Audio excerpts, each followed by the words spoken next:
Un ambicioso plan geopolítico y financiero que tiene más de 50 años está comenzando a cosechar sus objetivos. En secreto, se ha desencadenado una suerte de efecto dominó que a través de pequeños eventos políticos y económicos simultáneos y dispersos alrededor del mundo, cierran un círculo que te encierra a ti y a los tuyos. Todo esto te lo contará a continuación Nicolás Martínez Laje, así que quédate hasta el último minuto porque vale la pena. Aquellos que siguen el canal saben que le estamos dando mucha importancia al tema de la Gran Toma. Yo lo considero como el eslabón perdido en toda la secuencia que está llevando adelante el gran reseteo impulsado por el Foro Económico Mundial y tantas organizaciones de ese estilo. Como expresé en otros videos, hay un componente geopolítico que va por un lugar y otro componente financiero globalista que responde a los intereses de los banqueros centrales, de los cárteles bancarios internacionales, que va en paralelo. El momento donde esas dos líneas, esos dos caminos se encuentren, es donde va a ser el gran evento, la gran crisis, que desencadene un cambio sistémico absoluto en la forma en la que vivimos. Pero como se imaginarán, las cosas no es que ocurren sorpresivamente. Hay pequeños eventos, pequeños mecanismos que se van poniendo en marcha que van creando un efecto de dominó, piezas que van acompañando una a la otra para crear la gran figura, para que cuando llegue el momento y todo coordine en el mismo lugar, bueno, a muchos los va a agarrar sorprendidos, desprevenidos. Seguramente a todos los que ven este canal y lo apoyan, no lo harán porque lo venimos relatando hace mucho. En esta ocasión les voy a traer varios eventos que me han realmente sorprendido, porque les tengo que decir, confirman mucho de la teoría que explica David Webb en su libro La Gran Toma. Vamos a hacer un relato de esos hechos, vamos a tratar de pensar qué es lo que va a pasar, qué es lo que puede llegar a venir, cómo se están acomodando esas piezas, y en un segundo video, para no hacer tan complicado, voy a mostrar cómo también se están dando las partes geopolíticas acomodándose en ese otro camino para que confluya la parte financiera y la parte política. Así que en esta primera parte, fíjense, vamos a analizar los hechos realmente muy importantes y muy poco cubiertos, como pueden imaginar, por los medios mainstream que han ocurrido esta semana. Pero antes les voy a mostrar el tráiler del documental de La Gran Toma, que yo lo subí a mi canal secundario, lo pueden encontrar ahí, Nicolás Martínez Laje Oficial, para abordar un tema al que le he dado realmente no mucha trascendencia, que era el registro, el raconto histórico de, según David Webb, cuando ya hicieron el mismo programa, la misma Gran Toma, ubicándolo en los años 30 en la Gran Depresión, con especialmente el feriado bancario de 1933. Pero miremos primero el tráiler para ponernos un poco en circunstancia. Dice, ¿no? Los banqueros centrales tienen un sistema puesto, ubicado ya, para tomar todo de todos. Tomar todas las propiedades de todos nosotros. Y dice, ya ocurrió antes. Antes, en 1933. If you close all the banks, which is what FDR did, he suddenly literally closed all the banks, and then only certain banks were allowed to reopen, which were the ones controlled by the Fed. Well, then... Ahí, ¿no? Tratando de solucionar un poco los errores de traducción de YouTube. Él dice, en 1933, Franklin Delano Roosevelt, una persona apoyada por el cartel bancario de Wall Street, vean el libro de Anthony Sutton, FDR y Wall Street, en 1933 tomó una orden ejecutiva que se llamó el feriado bancario, donde cerró los bancos. Luego, cuando se reordenó que los bancos volvieran a abrir, únicamente abrieron aquellos bancos que estaban protegidos, asegurados por la incipiente, con poca antigüedad, Reserva Federal. Es decir, que se eligió qué banco seguía y qué banco se caía. Qué banco seguía en el sistema y qué banco se perdía. Qué depósitos y qué ahorros eran tomados y rescatados y cuáles eran absorbidos, tomados a pérdida por el sistema. La toma de las garantías que dice David Webb ahora en la actualidad. Sigamos. Then suddenly no one had any money. It's not hard to imagine when it's all just shut down. suddenly. Dice, está por ocurrir de vuelta el plan para confiscar todo. Dice, ¿no? Obviamente, imagínense, con el cierre de tantos bancos, en 1933 fueron, creo, estimo unos 4.000 bancos los que cerraron, se acaba la liquidez, no hay dinero en efectivo. Lo único que tenés es lo que te guardaste, lo que podés conseguir en tu casa en 1933. Imagínense que ahora, por ejemplo, en un país como el nuestro, como Argentina, que tenés limitaciones para retirar efectivo de los bancos ante un feriado, ya que hay problemas para la recarga de los cajeros. Imagínense si no hay cajeros por una semana, no hay recarga de billetes, bueno, no hay efectivo. Pasás al dinero electrónico. Recuerdo ahora cuando hice un video sobre la CBDC, puse ilustrativamente una imagen de que seguramente iba a ser así, con una orden ejecutiva de cerrar a los bancos y que los volviera a reabrir con la CBDC. Y miren qué razón que tenía en ese punto, ¿no? Fíjense. It's about suppression and subjugation. And that's the lesson when you look at this period in the 1930s. And that is what they have planned for this kind of a cycle again. And they've set up for it. So this plan to take all collateral globally and to collapse the system in a kind of controlled demolition where they end up controlling everything, this design was set in motion over 50 years ago. Dejar a todo el mundo sin dinero y con miedo es la excusa para lanzar la CBDC.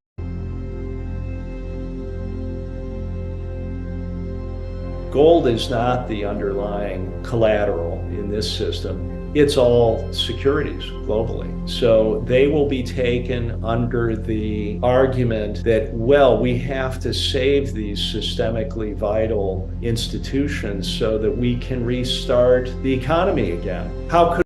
Bueno, detengámonos ahí lo que dice, porque es lo que está pasando ahora en este momento. Él dice, en 1933, el colateral, la garantía del sistema era el oro, con todas las fallas que había y dejémoslo ahí, el oro. Ahora, ¿cuál es la garantía actual del sistema? Desde 1971, cuando se rompen los acuerdos de Bretton Woods, Nixon sale del patrón oro y demás, la garantía del sistema no es nada, no es nada. Alguno puede decir, bueno, las fuerzas militares de Estados Unidos, el valor intrínseco del dólar respecto a lo que representa como activo de reserva internacional, lo que sea, pero la realidad es que mucho está vinculado con el aire, Fugazi, ¿no? Como decían en la película del Lobo de Wall Street. La garantía del sistema, el respaldo del sistema, son los colaterales, las garantías. Entonces, ahí dice la clave, y fíjense, es la clave de lo que les voy a mostrar hoy, de lo que está pasando. Bueno, si la clave, la garantía del sistema son los colaterales, las garantías, y llegara a pasar un evento sistémico que pusiera en riesgo el sistema de garantías y los que brindan esas garantías, las instituciones too big to fail, demasiado grande para fracasar, que son las que aportan eso, bueno, tendríamos un evento cataclísmico del sistema, una demolición controlada, porque la están llevando a cabo ellos, y que desembocaría, bueno, en el reinicio, ¿no? Vamos a repetir la frase para que nos quede bien claro lo que dice. The underlying collateral in this system, it's all securities globally. So they will be taken under the argument that, well, we have to save these systemically vital institutions so that we can restart the economy again. How could we restart the economy if they are not protected? So that will be the reason given. And it's like a game of Monopoly where all of the pieces, all of the money on the board are pulled back to the bank, and then they say, let's start a new game, and we'll start over from the basis that we have everything and you don't. So would you like to borrow something? And this is what the CBDC, the central bank digital currency, will be. It will be very difficult for people to refuse to use it because they literally won't be able to eat. They will have an app they can download. This will be the help. This will be the cavalry riding to the rescue. Just download this app and you can load your phone with some currency to allow you to go buy milk. But every time you use that, you're actually borrowing money from them. They have you. Again, it will happen very fast. This will unfold in a very frightening crisis kind of environment, and people will have difficulty refusing.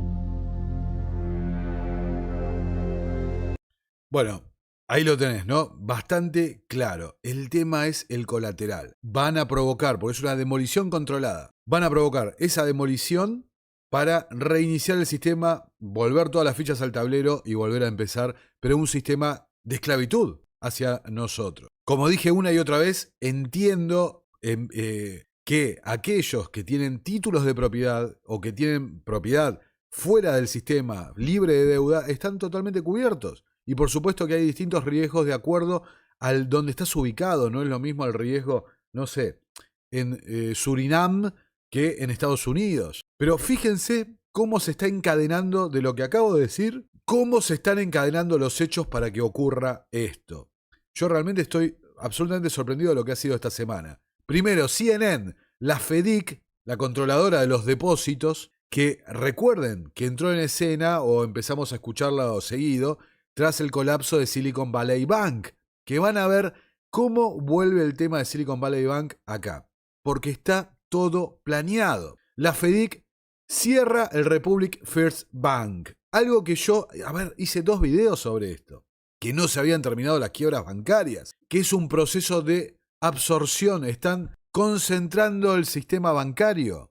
Cuando fue en el 33 cerraron 4.000 bancos. Si ocurriera lo mismo hoy, quedaría un solo banco de los Estados Unidos, quedarían 10 bancos, una cosa así.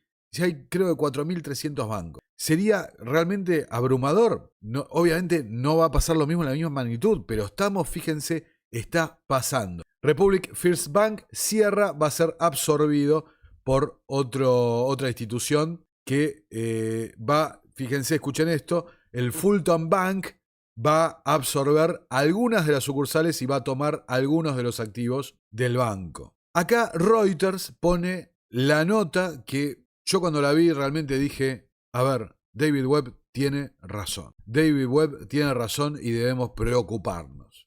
Una nota, ya lo van a ver, vamos a leerla, es muy breve. Una nota que ya miren lo que es, no tiene ni foto, nada. La mandan para que nadie diga que no se informó, pero está hecho, diseñado para que nadie la lea, para que no tome ninguna importancia, para que nadie lo levante, ¿no? Se pide a los reguladores que estén preparados para gestionar cámaras de compensación fallidas. Repito, se pide a los reguladores que estén preparados para gestionar cámaras de compensación fallidas. ¿Qué son las cámaras de compensación fallidas? Las cámaras de compensación son los agentes de clearing, que son los intermediarios entre los compradores y los vendedores de garantías, de activos y demás. Para los que vieron el video de la gran toma, se los recomiendo, evidentemente tienen que tener esa información. La Depositary Trust Company, que es una organización creada por la CIA en la década del 60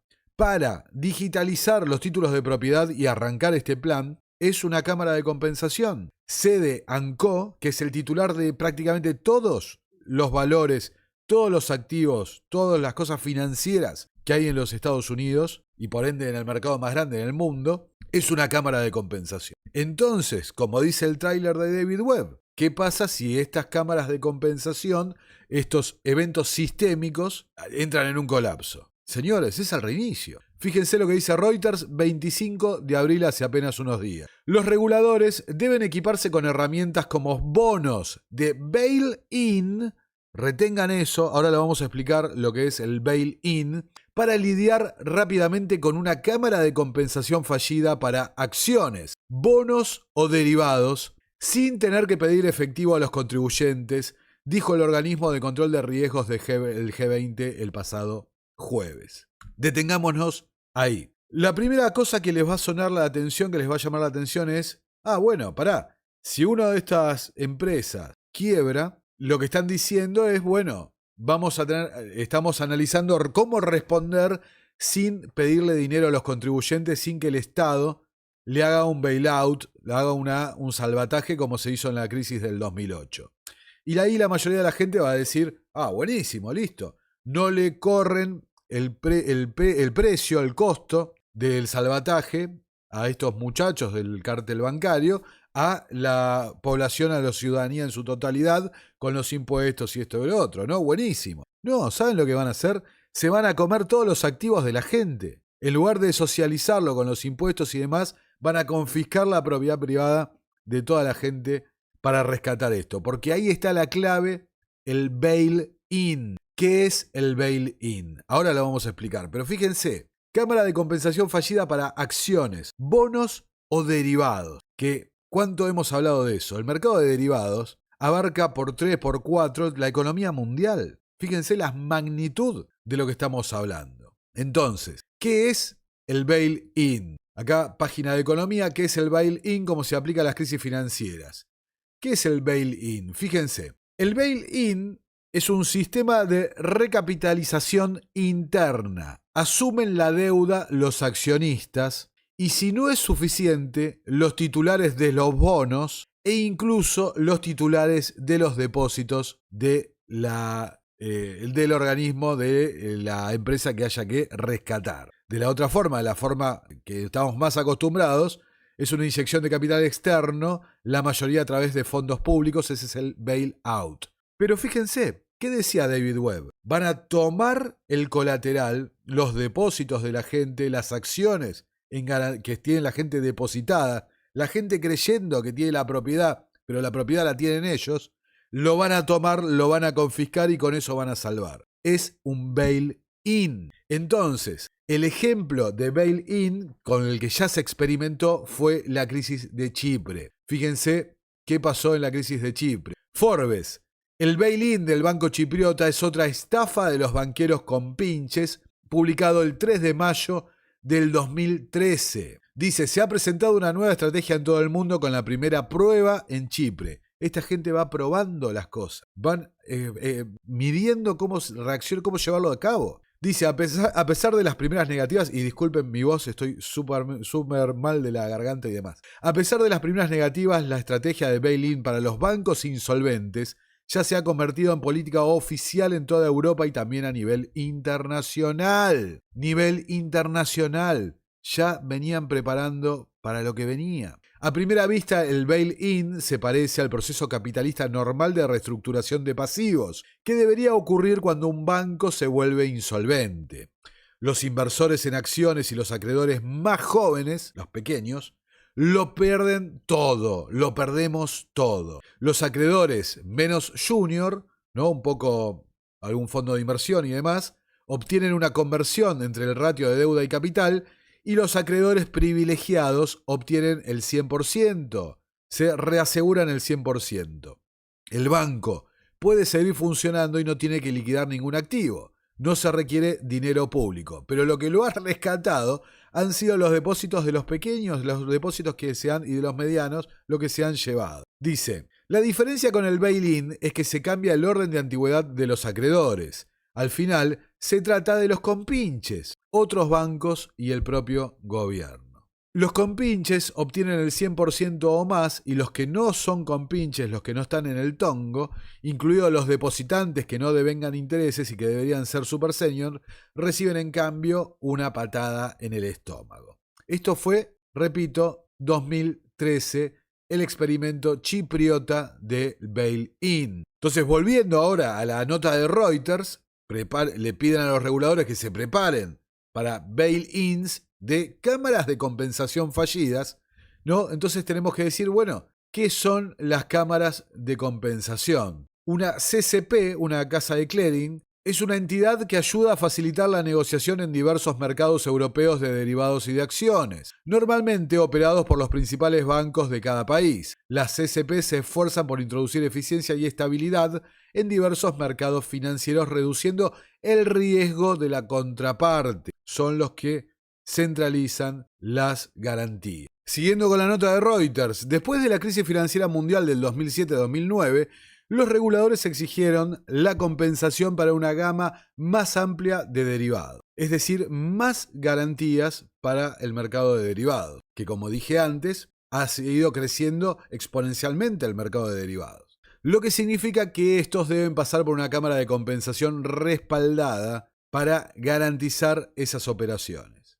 Algo que están hablando de qué pasaría si les dicen, les advierten, pónganse atentos porque va a haber problemas.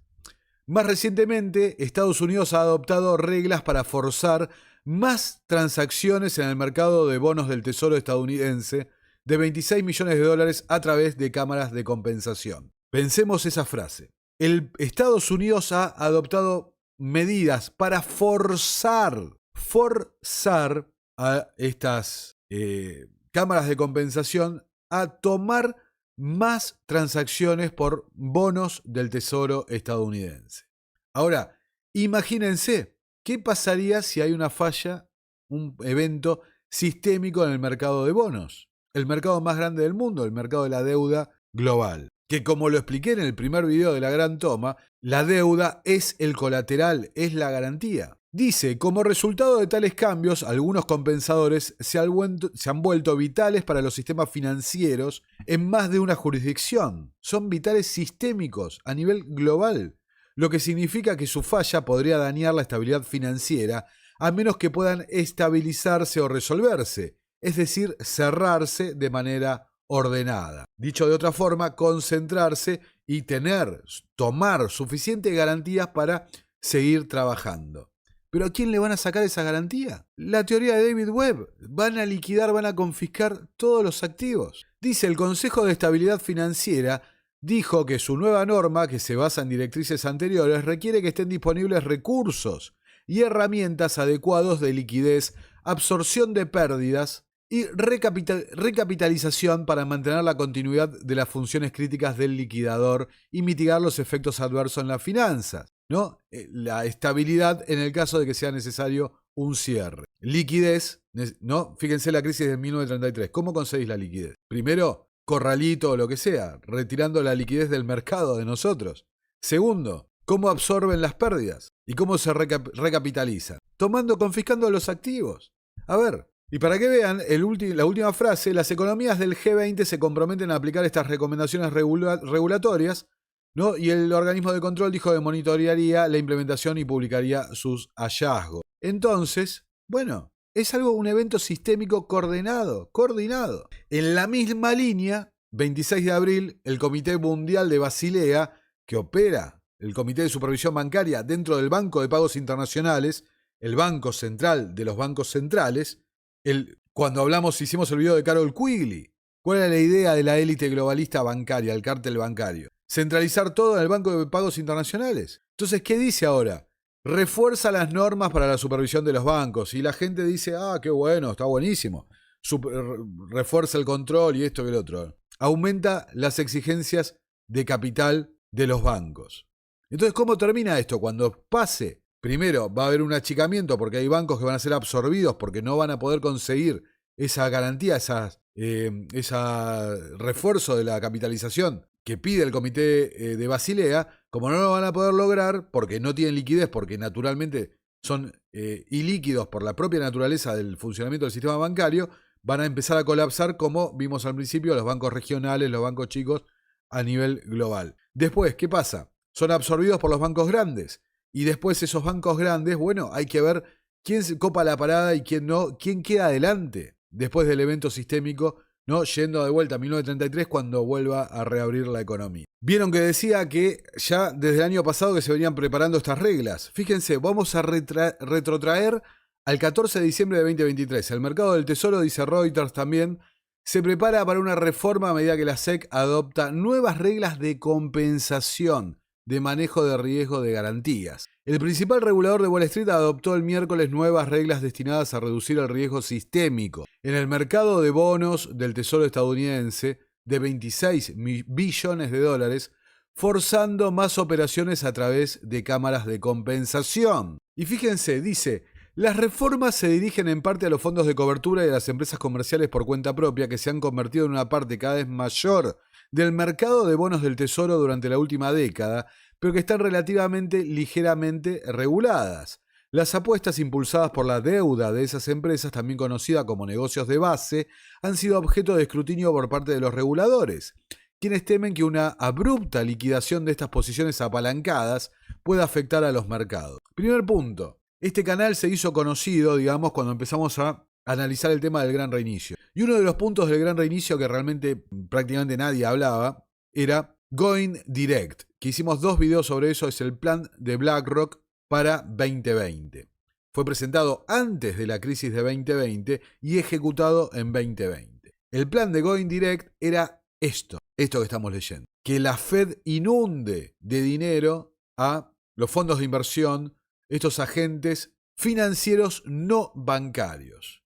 Ahora, fíjense cómo era un plan ordenado, porque la idea era primero llenarlos de deuda, empujarlos a comprar bonos del tesoro y terminar metidos todos en agencias de compensación en clearing centralizado. La agencia de crédito Moody's dijo en noviembre que esos riesgos podrían reducirse obligando a las transacciones a través de un compensador central que actúa como comprador para cada vendedor y vendedor para cada comprador, garantizando las transacciones en caso de que alguna de las partes incumpla. Entonces, lo llenaron de liquidez, esos fondos de inversión son los dueños de todo, las acciones, pónganle, no sé, BlackRock, dueños de Apple, de Microsoft, de esto, de lo otro, de capital accionario, ¿no? Y después llevarlos a todos a un compensador central, la Depository Trust Company puede ser, en renta fija y otro, pero son todos del mismo paquete. Y ya lo explicamos, los títulos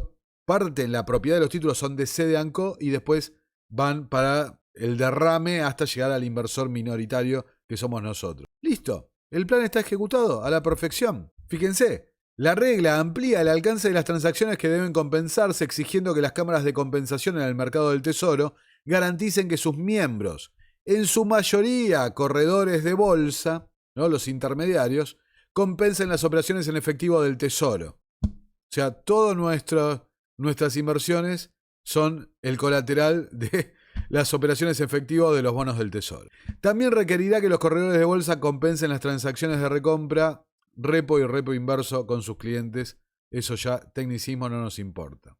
Pero lo que sí nos debe importar es que eso abarcaría más transacciones relacionadas con los fondos de cobertura. Es decir, todos los ETF, esto y lo otro. La mayor parte de las actividades de los fondos de cobertura en los mercados de repo, donde los bancos y otros actores, como estos fondos piden prestado a corto plazo respaldados por bonos del tesoro y otros valores, se realiza de forma bilateral entre corredores y sus clientes. El mercado es fundamental para el comercio base que aprovecha la prima de los contratos del futuro sobre el precio de los bonos del tesoro subyacente. Insisto, si hay un evento sistémico, ¿no?, en el mercado de bonos, esto termina cumpliendo lo que dice David Webb.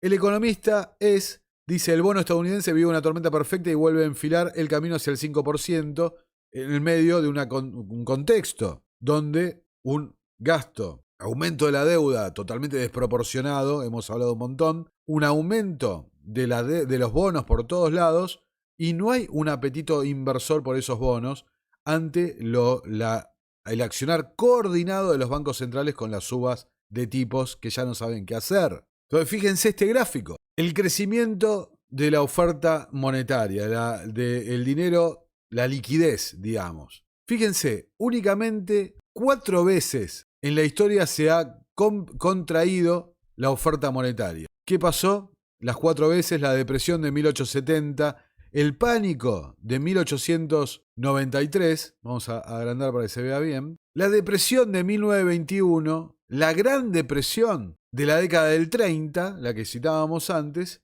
y el quinto evento donde se está cumpliendo esto es en la actualidad. Se está agotando la liquidez en el sistema. ¿Quién va a aportar esa liquidez para recapitalizar, para aportar liquidez a todo este sistema? Acá Edward Dow, un ex BlackRock, que digamos después de 2020 que ha visto algunos problemas estadísticos respecto a los cuidados y distintos tratamientos, ya saben de qué estoy hablando.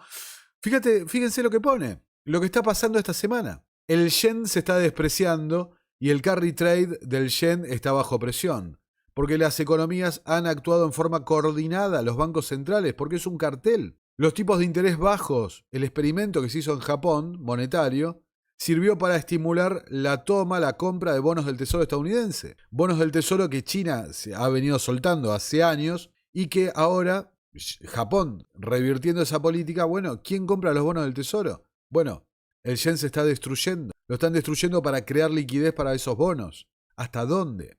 Los reguladores advierten sobre la quiebra de las empresas de compensación. La nota que vimos antes. Eso sería evento catastrófico. La gran toma sería. Medidas del gobierno para cortar la autocustodia de Bitcoin. Lo vimos con el cierre de algunas billeteras en frío y demás, algunos prestadores de esos servicios esta semana. O sea, están buscando la forma de que no puedas tener criptomonedas con autocustodia, sino que tengas que ir a los exchange, ¿no? A también entidades financieras que te custodien, que los pueden usar de colateral para todo este sistema. Anuncia de quiebra bancaria tras el cierre de hoy. Un viernes hacen el anuncio de una quiebra bancaria, como arrancamos la nota, ¿no? Y termina diciendo: algún tipo de reinicio monetario se acerca cada vez más, la hora en la que ello ocurra. Y para mí una cosa realmente brutal que pasó la madrugada del sábado, o sea, para que nadie se dé cuenta, la DTCC, la Depositary Trust Company, le asigna valor cero, no lo considera garantía ni al Bitcoin ni a las criptomonedas. Es difícil interpretar esta medida, porque ¿cómo lo podemos considerar? Como que lo quieren resguardar el ecosistema criptográfico ante un eventual reinicio, que va a ser un reinicio montado en la CBDC.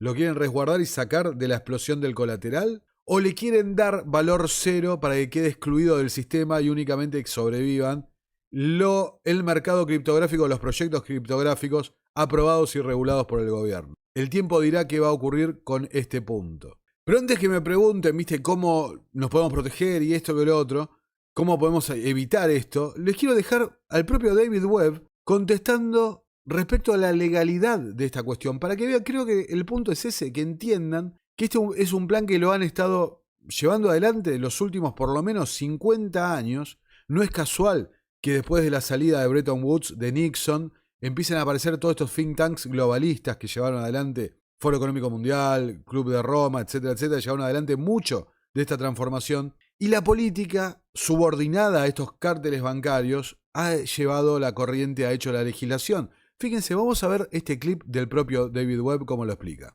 Is there a definitive, authoritative, irrefutable primary source document explaining the operation of Article 8 and 9 of the Uniform Commercial Code and its effect on investors?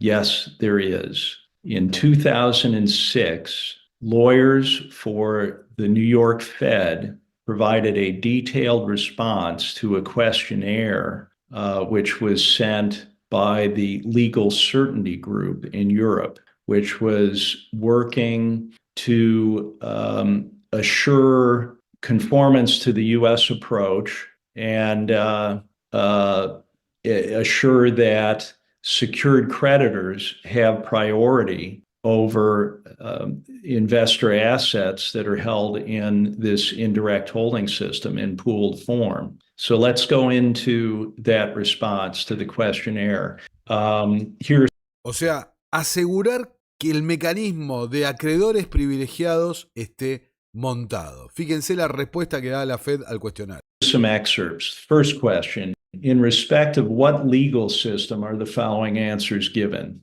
Answer: this response confines itself to U.S. commercial law, primarily Article 8 and parts of Article 9 of the Uniform Commercial Code, UCC. The subject matter of Article 8 is investment securities, and the subject of Article 9 is secured transactions. Article 8 and Article 9 have been adopted throughout the United States. Question: where securities are held in pooled form, does the investor have rights attaching to particular securities in the pool? Now, in the answer, we'll see the use of the term entitlement holder. The concept of an entitlement holder or security entitlement had not existed in centuries of securities law. Securities were personal property up until the revision to the Uniform Commercial Code in 1994, in which this concept of a security entitlement was introduced. which severs property rights and converts the investor into a person with a contractual claim, which is... O sea, primero se tomaron la molestia de difuminar, de hacer difuso el concepto de derecho de propiedad, convertirlo en reclamos contractuales. Este ha sido el camino legislativo que han utilizado. Y ahora, en base a eso, existen distintas estructuras de rangos de privilegio de los acreedores. Very weak in the event of insolvency of the intermediary. So here is the answer. Does the investor have rights attaching to particular securities in the pool? Answer, no. The security entitlement holder has a pro rata share of the interest in the financial asset held by its securities intermediary. This is true even if investor positions are, quote unquote, segregated. Now, that's very, very important because it means that all investors, including sophisticated institutional investors, are subject to this as well. That segregation is of no effect in terms of being subject to this pro rata share of what is left in the pool. So segregation is something that is done in the books and records of the account provider. But at the higher level, when the securities are pooled, it is of no effect. And all securities in the United States are pooled at Depository Trust Corp. Ahí está, ¿no? Todos los activos de los Estados Unidos están dentro de un pool del fideicomiso depositario, la DTCC y demás. Entonces, ¿en qué se convierte esto? Vamos a simplificarlo, vamos a dejarlo acá porque sé que es complicado, pero ¿en qué se convierte esto? Se convierte en pez grande come al pez chico. Y así hasta llegar a las ballenas y demás, siguiendo los términos que se usan en el entorno de las cripto y demás. Así de sencillo. Y quiero terminar con una nota que es del Wall Street Journal, la tengo acá archivada, la moneda digital y el libro del fin del mundo de la Reserva Federal, ¿no? Para que quede bien claro lo que estoy diciendo. Fíjense la misma fecha casi de la nota que pasamos antes de Reuters, 14 de diciembre. ¿De qué se trata esto? A un periodista en un requerimiento de acceso a la información pidió acceso al Doomsday, el libro del fin del mundo de la Reserva Federal, que es una suerte de protocolo, de libro, donde se establecen los mecanismos que lleva adelante la Fed en un proceso de crisis. Entonces, fíjense, 2 párrafos. Dice, el libro del juicio final de la Fed es revelador para la conversación en torno a una moneda digital de Banco Central, o CBDC. En particular, como explica Cubitt, que es el periodista que tuvo acceso a esto, en lugar de adherirme estrictamente a límites legislativos claros, estrictamente a límites legislativos claros, para justificar sus acciones durante las crisis financieras, la Fed parece basar muchas de sus decisiones en la creencia de que la Reserva Federal de Nueva York es su autoridad discrecional sin autorización explícita del Congreso en algunos casos. Acá está la nota original, ¿no? Donde cuenta cómo obtuvo el libro y demás este periodista Emre Cubitt, este documento interno utilizado para guiar las acciones de la Reserva Federal durante emergencias, que lo han mantenido oculto durante un montón de tiempo, habían rechazado un montón de veces este tipo de información de divulgación. Entonces, lo que establece en primer lugar confirma lo que sabemos desde que hemos hablado de la creación misma de la Reserva Federal. La Reserva Federal de Nueva York es la que gobierna la Reserva Federal. Entonces, los bancos propietarios de la Fed de Nueva York son los dueños del sistema económico de los Estados Unidos. JP Morgan, Citigroup, Bank of America, etc. Segundo, que la Fed considera que en una situación de emergencia tiene la autonomía suficiente como para establecer una CBDC. Y otras cosas más.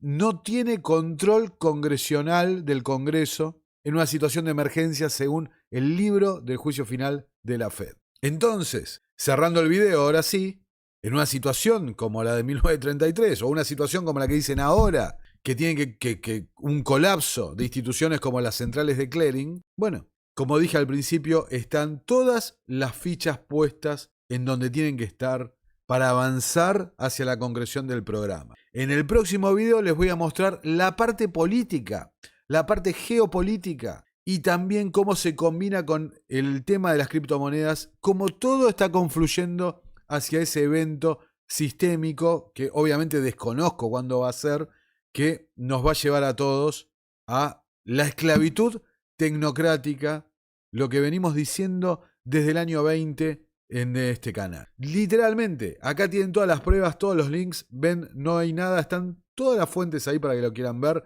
para que lo quieran analizar más en profundidad. ¿Quién se va a salvar de esto? Presumiblemente, como dije antes, el que tenga activos sólidos de resguardo, que tenga propiedades, ladrillo, todas cosas que estén fuera del sistema de deuda. Ojalá que estemos todos equivocados. Ojalá que sea que David Webb esté equivocado, que yo esté equivocado, estemos todos equivocados. Pero ahí lo ven, no parecería ser el caso y parece que cada vez nos estamos acercando y a una velocidad sorprendente a esta realidad, a este futuro distópico que se nos viene. Gracias a Nicolás por esta información y los invitamos a compartir en todas sus redes y grupos este informe y a apoyarnos en patreon.com/Nicolás Moraz desde $3 por mes. A partir de 5 contenido exclusivo para mecenas, a partir de 10 les enviamos la totalidad de las fuentes periodísticas que utilizamos para nuestros noticieros y muchos más beneficios. Patreon.com/Nicolás Moraz. También pueden apoyarnos a través de la opción unirse de YouTube, Bitcoin o Mercado Pago. Los enlaces se encuentran en la descripción de este video y en el comentario fijado. Sin más que decir, hasta la próxima. Nuestro trabajo depende de tu apoyo. Para que siga siendo posible, realiza tu aporte desde tan solo $3 por mes a través de Patreon, en los enlaces que figuran en la descripción o en el comentario fijado. También podés hacerlo vía Bitcoin o desde la opción Unirte de YouTube. Y si estás en Argentina, elegí el medio de pago de tu preferencia a través de Mercado Pago. Quienes nos apoyen en Patreon a partir de $5 mensuales tendrán acceso a análisis, entrevistas, conferencias y documentales exclusivos. También tenemos opciones para sponsors.